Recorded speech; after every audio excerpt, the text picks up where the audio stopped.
Welcome back, everyone. Today we have a person who is wondering if they should switch jobs after leaving a few other jobs that didn't quite do it for them, and they're wondering what they should do to try to figure things out because they don't want to take another job and just bail on that one too. So let's take a look and see what they have to say. Backstory: I graduated high school and went to college for 2 semesters. Thought I was doing something I enjoyed and had a passion for, then I stopped enjoying it, dropped out after 2 semesters, tried out another passion of mine as a job and career, and again it didn't click. Forward to today, put myself into a job career field that I had zero interest in joining even before I applied for the job. Basically, I applied for the money, and I'm near done with it after nearly a year in the job. I have one other passion I've wanted to pursue as a career and job, but I'm afraid I'm going to bail on it again just like I did the other two, and then be stuck back where I am now. Any advice to try and figure something out? So there's like this prevailing concept today that where people are just obsessed with trying to make their passion their job or finding that dream job. And I've said this before, but I'll say it again. There's a reason there's thousands of articles and books written about finding your passion and how to make your career out of your passion. But the problem is just because a person has a particular passion for something doesn't mean it's necessarily going to be a good or even fulfilling job for them. Sometimes what can happen is what's happening to you. You know, you have this passion, but you made it your job, and now you don't even really like doing it. So what was once your passion and something that you look forward to doing in your free time is now something that you have to do because you have to pay the bills. When something is your passion, a lot of times you do it because you enjoy the process. The result is the fulfillment and satisfaction you get out of it. But when it's your job, the result is all that matters. And it's not up to you to decide if it was a good result or a bad result. That's up to the customer or your boss. So here's an example. Let's say you fix things and you make a business out of restoring furniture. When you do it for fun, you can experiment with different designs. You can try new things. You can sample different types of material and all that stuff. Take your time. It was just a way for you to relax and decompress. But now let's say you start working for a company that restores furniture. Now you don't have the freedom to do things as you want because you're beholden to what the boss wants. And they may want things done a certain way and done at a certain time. Instead of restoring one piece of furniture at a time and taking as long as you want, now you might have 3 or 4 pieces to do, and they're all due on a specific deadline in, let's say, 2 weeks. So now you got this pressure on you to get all this stuff done. So what was once a relaxing activity has now become this sort of like, there's this like deadline hanging over you, and it becomes this sort of like, you know, you get this anxiety about it. So that's not fun. You know, the value of your passion when it's a job is only what a customer is willing to pay. So even if you create something that's amazing and it took you a long time and you're super proud of it when it's done, it's not going to matter if it's not what the customer wants. So those are all just things to think about when you're looking at making a job, making your passion into a job. And one reason you could be bailing is because you enjoyed these activities when you dictated what happens, but now you're not able to do that. It's not fun anymore. You know, if you continue to do that with all of your passions, you might not end up really liking much of anything that you used to do. Because that's not to say you can't ever find a job doing something you're passionate about. It's just that there's a lot of pitfalls in doing so. And I think that you're finding that out.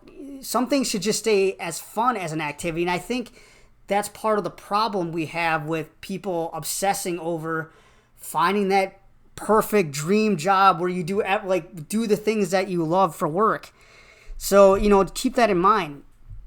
So when you're also, see, since you're jumping from job to job, it sounds to me like you're chasing something. It's not your passion because you said you were doing your passion in your job. So it's something else. That's what you need to find out. You know, maybe it's fulfillment. Maybe it's that you're bored or aren't being challenged enough. It could be a lot of things, but that's a question you need to ask yourself is, what am I chasing? I was doing my passion and that wasn't satisfying for me or didn't cut it for me. So what else is it? You know, there's some practical things to consider as well. It sounds like you're relatively new to the work world, maybe late 20s, early 30s. And if that's the case, you know, having multiple jobs in a short amount of time just might be a red flag for companies that when you are starting to look for a new job. You know, there's nothing wrong with changing jobs when the time's right or you're ready to move on. Or maybe, you know, it's just the environment's so toxic, it's not good for your mental health. But changing jobs frequently just because you aren't feeling passionate about your work is definitely going to be a strike against you. Even in an interview, the way you kind of speak is going to kind of be a signal to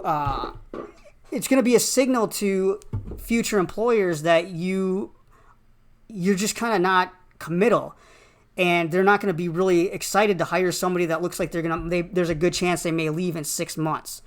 So, instead of doing something you're passionate about, start by trying to find something in your job that you feel passionate about. Maybe it's helping others develop. Maybe it's putting together great reports or doing presentations, because the truth is most jobs are monotonous. Even if you really like your job and you find it fulfilling, there's still going to be parts of your job that you're just not going to like. I had a job that I loved going to. I couldn't wait to go in the morning because I loved it so much, and because I loved the culture, my coworkers, my boss. But the actual work itself was pretty mundane. It wasn't exactly thrilling. I was sitting at my desk for a long time, working on reports and schedules and things like that. But I liked the other stuff enough that I didn't mind the boring parts. So for you kind of have to decide what you like doing on a daily basis. What would make you feel fulfilled? Not chasing passion. That's the passion trap.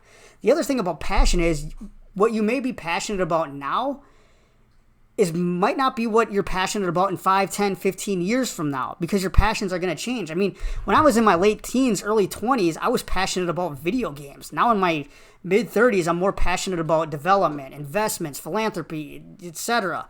So, to be honest, you're probably, if you keep at the direction you're going, you're probably going to bail on your next job if you keep doing what you've been doing. Obviously you're not finding the satisfaction and fulfillment that you crave. So, take a step back and do some self-reflecting on what was it about those jobs that you didn't like, or that didn't cut it. Why didn't you stick with them, and try to find out if there were, try to think about, were there any common denominators? Is there a pattern you notice? Like, do you quit when things start to go a certain way? Do you quit because of other factors that kind of show up? Then take a look at what you need to do to avoid repeating or getting into the same cycle in the future. It could be the type of job. It could be your work style. Who knows? If you're used to a really fast pace, or you like really fast paced stuff, and you're in a really slow office job, or vice versa, it's not gonna be a good fit no matter what you're doing for work. So, anyways, consider all that stuff before you just jump into another job. I hope this helps. If you'd like to chat more, please feel free to message me. Also, check out my website, which is www.pbeatty.com. That's www.p as in Paul, B as in boy, A as in apple, D as in dog, Y as in yellow.com. You can download a free copy of my ebook, which is actually a problem-solving guide. It may have some tidbits you'll find helpful kind of as you navigate this kind of reflective process. So, if you could, just please comment, like, subscribe, and I hope it all works, and I'll talk to you all soon.